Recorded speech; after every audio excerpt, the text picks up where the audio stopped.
할렐루야!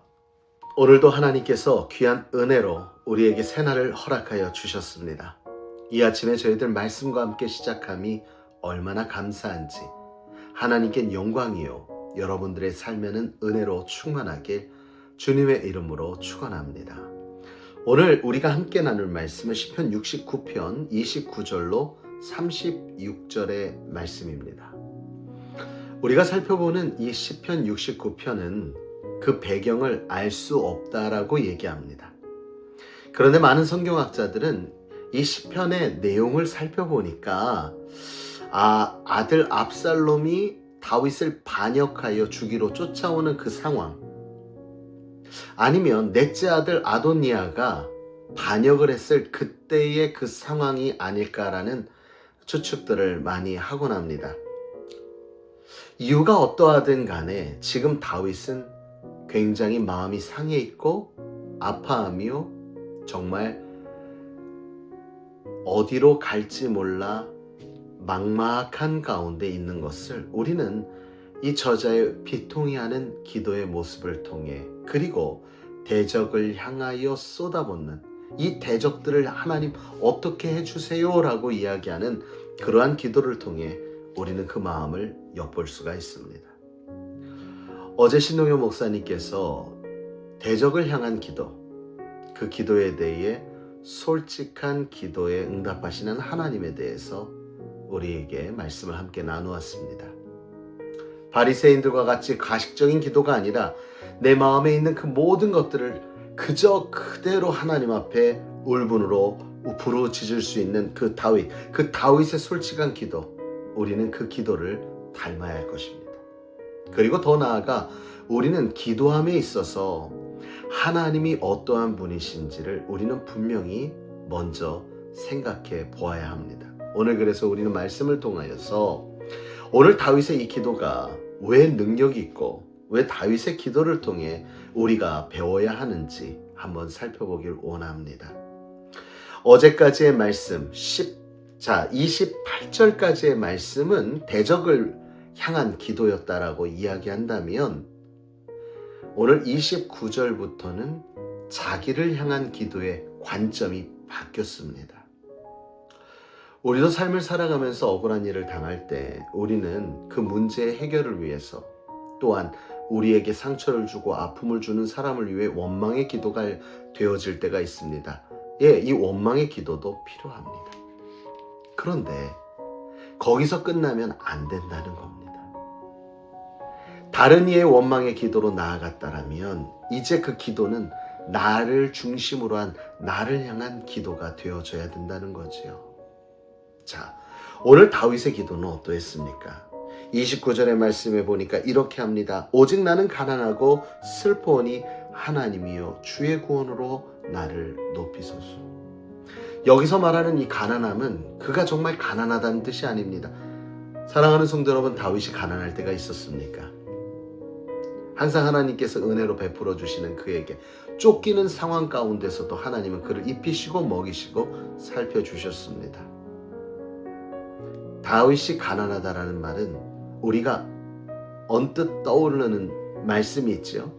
심령이 가난한 자는 복이 있나니 천국이 저희 것입니다.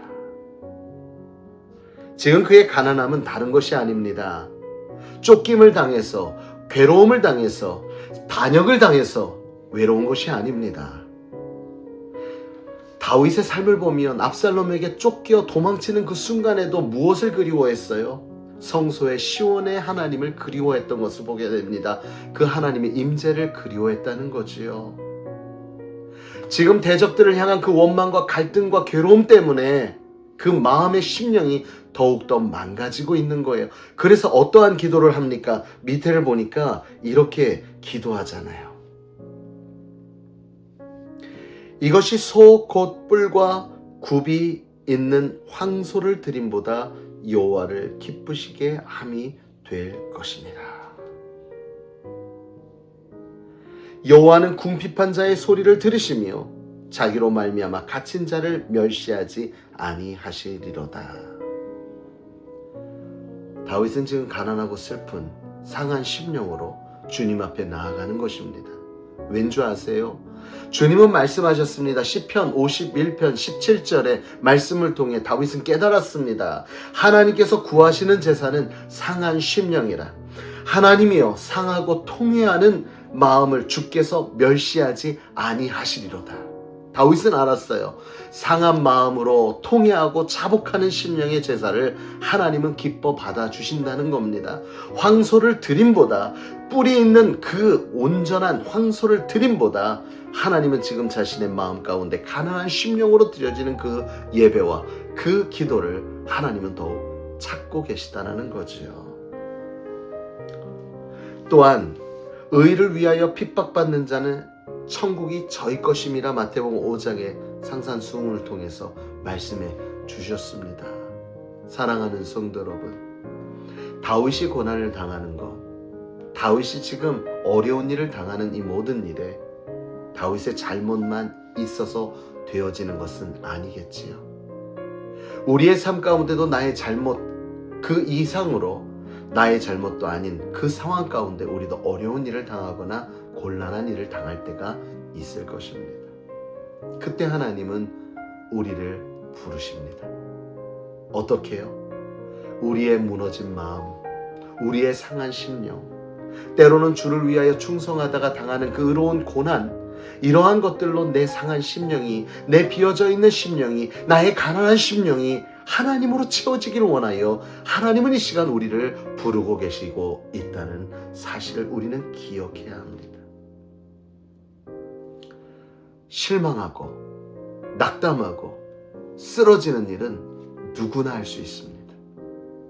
그러나 고난 중에도, 역경 중에도, 아픔 중에도 다시 누구의 힘으로?